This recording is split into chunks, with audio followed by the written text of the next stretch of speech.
From the Bob Mills Weather Center, the Oklahoma weather expert, Travis Meyer. Hey, we saw this today, thought this was pretty much amazing. This is Bear Valley, California.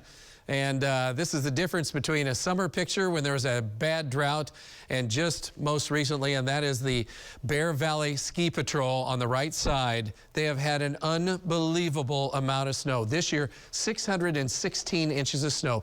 That's over 50 feet of snow. And then you can look at how much snow is in the base right at this point. It's a heavy, wet snow. And so the record is 639. And they're having storm systems. They still have several to go through. They're going to break the record.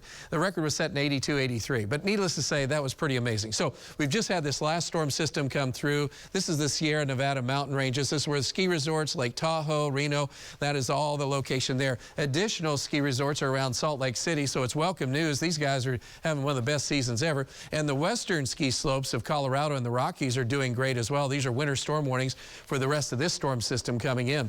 Then off to the east, where Destin, Florida had a high today in the low 60s, and Denver was at 63. Not much difference, but there is a freeze warning in effect that goes deep south tonight, and frost advisories all the way into the portions of Florida Panhandle.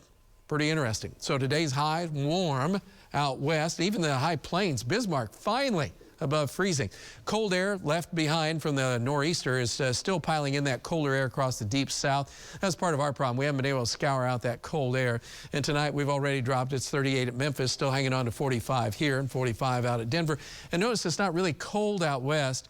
It's more of a milder Pacific air. We'll get some of that coming in as we go through not only tonight and tomorrow, but also into Thursday before this storm system comes in, and then it'll turn colder. Most of the snow for this next storm system will stay well to the north. We'll have a chance of showers, a few rumbles of thunder on Thursday if you're southeast Oklahoma. That could be severe. And then cold air comes in for St. Patrick's Day, and then hopefully some of our models saying, hey, the winds are going to die down, the sun's going to come out, and it'll be a few degrees warmer. I'll take that as a small victory.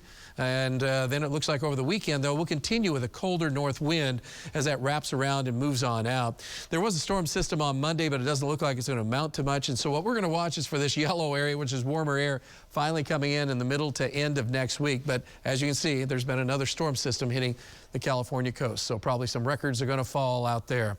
As far as precipitation chances for us, looks pretty good for some showers. If you're in southeast Oklahoma, it could be a few severe storms, maybe a sprinkle on Monday, and again, a slight chance later in the week as we have that warmer air coming in.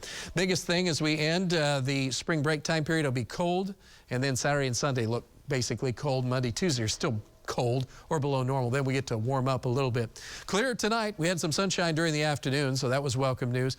And it's not too bad tonight with the clear skies. We're at 48, light south wind. That wind will hold steady or rise a little bit toward morning, so our temperatures, which are in the 40s, won't drop a whole lot right now. We'll be in the 30s most likely for the morning. And across the whole state, we're looking at the same thing. Stronger south winds are out in the Panhandle. That's why Guyman's 46. Morning temperatures, generally mid to upper 30s, so not bad, but the breeze will be a chilly breeze. And during the day, it won't be too bad. We'll be in the mid-60s. Few of us could make it upper 60s. Mostly sunny skies, except high, thin cirrus clouds will be rolling across the area, and the winds will be blowing 15 to 30 miles per hour, especially if you're west of Tulsa. Here comes a cold front.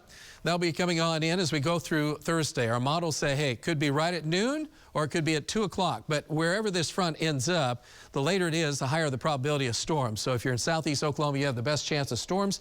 And by that, we mean some hail and some wind. So that's something that we're going to have to be watching out for you guys for Thursday afternoon. So Tulsa, only if something changes and it slows way down.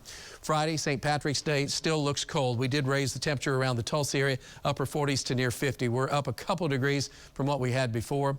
Temperatures will still be cold over the weekend in the 40s. Winds will be lighter on Saturday, and then Sunday not too bad. A few clouds around, but temperatures will be generally in the 40s, so we'll do okay.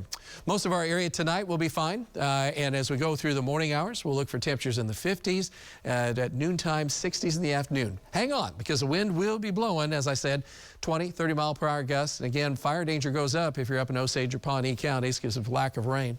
Best chance of rain is on pretty much just through the time period for Thursday. Unfortunately, not a lot of rain associated with that unless you're in southeast Oklahoma, better chance. St. Patty's Day and basically Saturday and Sunday, cold. Spring arrives on Monday. That's your forecast. We're back to sports.